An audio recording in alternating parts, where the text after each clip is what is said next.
ఒక చిన్న గ్రామంలో అర్జున్ అనే యువకుడు ఉండేవాడు.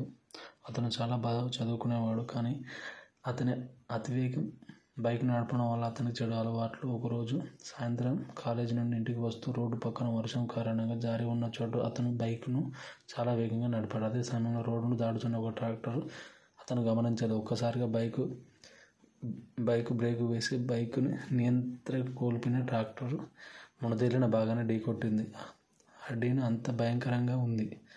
బైకు దాదాపు 2 ముక్కలైపోయింది. అర్జున్ కొద్ది మీటర్ల దూరం ఎగిరిపడి రోడ్డుపై బలంగా పడ్డాడు. గాయాలతో శ్వాస తీసుకోవడానికి ఇబ్బందిగా మారింది. వెంటనే అక్కడ ఉన్నవారు అంబులెన్స్ సమాచారం ఇచ్చి అతన్ని ఆసుపత్రికి తీసుకెళ్లారు. డాక్టర్లు సమయానికి చికిత్స చేయడంతో అతని ప్రాణాలు అపాయం తప్పి బయటపడ్డాడు.